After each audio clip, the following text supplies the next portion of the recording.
본 내용은 투자 판단을 위한 참고용이며 모든 투자의 최종 책임은 투자자 본인에게 있습니다. 특정 종목에 대한 매수나 매도 추천이 아님을 다시 한번 알려드립니다. 네, 주식으로 세상 이해하기에 오신 걸 환영합니다. 시장의 숫자와 흐름을 20년째 들여다보고 있는 퀀트 전략가입니다. 오늘 우리는 이 AI 반도체라는 아주 뜨거운 전쟁터의 지도를 완전히 새로 그려볼 겁니다. SK증권에서 나온 아주 흥미로운 리포트를 나침반 삼아서요. 우리가 지금껏 당연하게 여겨왔던 그 낡은 투자 공식을 왜 그리고 어떻게 버려야 하는지 그 속살을 한번 파헤쳐 보겠습니다. 시작하기 전에 이거 하나만 스스로에게 솔직하게 물어보시죠.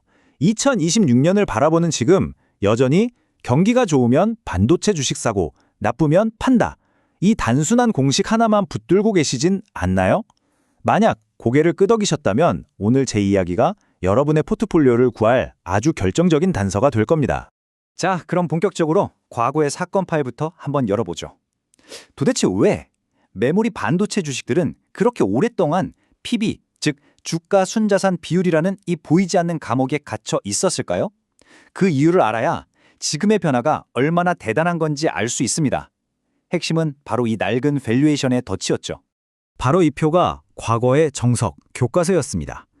제 20년 경험으로 볼 때 이건 거의 불변의 법칙이었어요.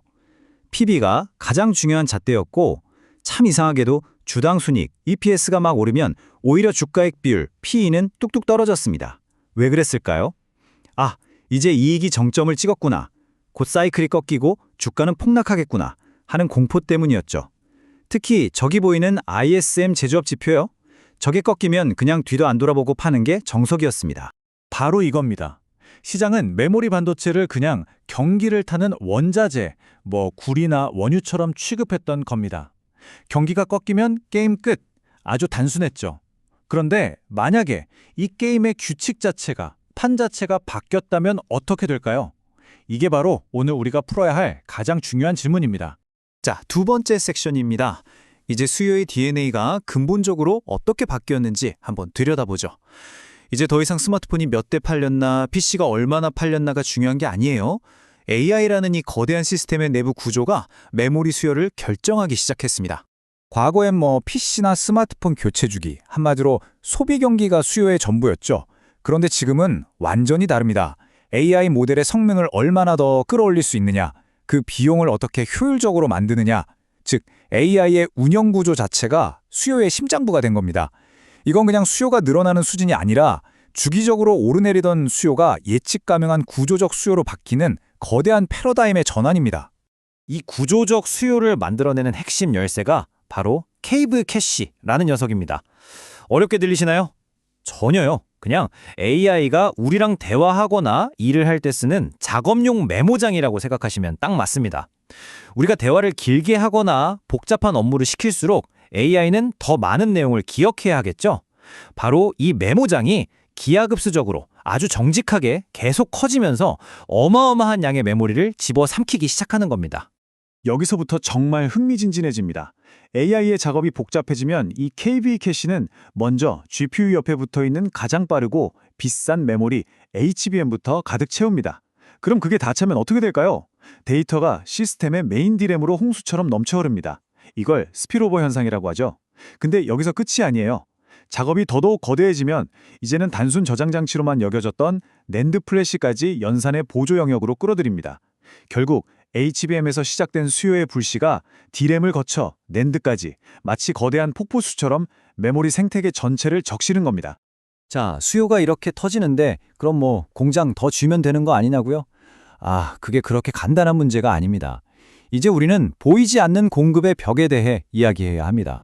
리포트에서는 이걸 복합제약이라는 아주 기가 막힌 단어로 표현하더군요. 이건 단순히 공장을 얼마나 돌리느냐, 생산량의 문제가 아니에요.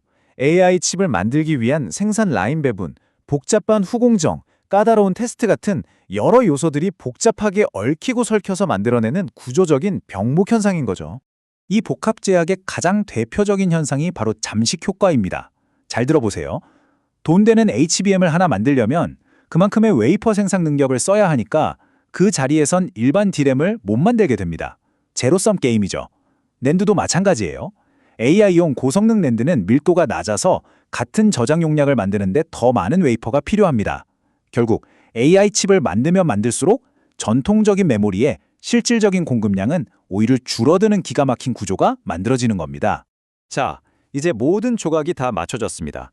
수요의 DNA는 바뀌었고 공급은 구조적인 벽에 부딪혔습니다. 그렇다면 우리 투자자들의 공식도 당연히 바뀌어야겠죠? 한국 메모리 산업에 대한 재평가 판결을 내릴 시간이 왔습니다. 이 문장 하나가 모든 걸 말해줍니다. 과거 메모리 산업의 이익은 뭐랄까 신기루 같았어요. 언제 사라질지 모르니까 믿을 수가 없었죠. 그래서 장부상 자산 가치인 PBB에 기댔던 겁니다. 하지만 AI가 만들어내는 이 구조적인 수요는 드디어 시장에 이익의 지속성에 대한 믿음이라는 걸 심어주고 있는 겁니다. 다시 한번 이 기묘한 역설을 보시죠. 과거에는 실적이 폭발적으로 좋다는 뉴스가 나오면 그게 바로 팔아라라는 신호였습니다. 곧 고점이니까 폭락전에 탈출하라는 공포가 시장을 지배했던 거죠. 참, 투자하기 힘든 시장이었어요. 그런데 말이죠. 제 20년 경험을 통틀어 정말 처음으로 이 지긋지긋했던 낡은 규칙이 이 투자자들을 괴롭혔던 역설이 깨지는 현상이 지금 우리 눈앞에서 벌어지고 있습니다. 바로 이 차트가 그 결정적인 증거입니다. 2025년 이후의 흐름을 보세요. 폭발적으로 늘어나는 이익 전망치와 PER 멀티플이 따로 노는 게 아니라 아주 안정적으로 함께 우상향하고 있습니다. 이게 뭘 의미할까요? 시장이 드디어 AI가 이끄는 이익은 일회성이 아니라 지속 가능하다고, 이익의 퀄리티를 인정하기 시작했다는 가장 강력한 신호입니다. 이게 바로 재평가의 서막이죠. 자, 좋습니다. 이론은 여기까지 하고, 그럼 우리 투자자들은 이 새로운 판에서 어떻게 살아남고 또 어떻게 이겨야 할까요? 이제부터는 실전입니다. 제 20년짜리 야전 교범을 공개하죠. 결론부터 명확하게 말씀드리겠습니다. 한국 메모리 주식에 대한 관점은 여전히 롱입니다. 이 상승은 단기 테마가 아니라 산업의 구조가 바뀌는 데서 오는 장기적인 흐름이기 때문입니다. 하지만 여러분, 무조건 가즈아를 외치는 건 프로가 아니죠. 진짜 프로는 리스크를 관리합니다. 딱 3가지만 기억하세요. 첫째, 주식을 사기 전에 반드시 손절 라인부터 정하십시오. 돈을 버는 것보다 지키는 게 먼저입니다. 둘째, 아무리 확신이 있어도 비중 관리는 필수입니다. 한 종목에 모든 걸 거는 도박은 절대 안 됩니다. 셋째, 거시경제를 보되 이제 관점을 바꿔야 합니다. 제조업 지표 대신 연준의 금리 정책 같은 글로벌 유동성의 흐름이 훨씬 중요해졌습니다. 유동성이 풀리는 시기와 메모리 슈퍼사이클이 만나는 건 이번이 처음이니까요.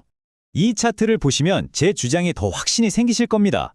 전 세계 AI 관련 기업들과 비교했을 때 이 모든 변화의 가장 핵심적인 역할을 하면서도 한국 메모리 기업들의 가격표는 여전히 가장 싸게 붙어 있습니다. 일은 제일 많이 하는데 월급은 제일 적게 받는 셈이죠. 이상하지 않으세요? 그래서 이제 우리가 던져야 할 진짜 질문은 과연 재평가가 일어날까가 아닙니다. 그건 이미 시작됐으니까요. 진짜 질문은 바로 이겁니다.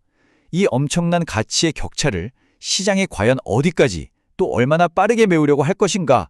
꼭 기억하십시오. 주식시장은 미래를 맞추는 예측의 무대가 아닙니다. 변화에 기민하게 반응하는 대응의 경기장입니다. 제발 예측하려 애쓰지 마시고 어떤 상황이 닥쳐도 살아남을 수 있도록 철저히 대비하십시오. 오늘 이 분석이 여러분의 투자 프레임워크를 한 단계 더 단단하게 만들었기를 바랍니다. 내용이 유용하셨다면 구독과 좋아요 그리고 알림 설정으로 앞으로 나올 더 깊이 있는 통찰을 놓치지 마시기 바랍니다. 지금까지 주식으로 세상 이해하기였습니다. 감사합니다.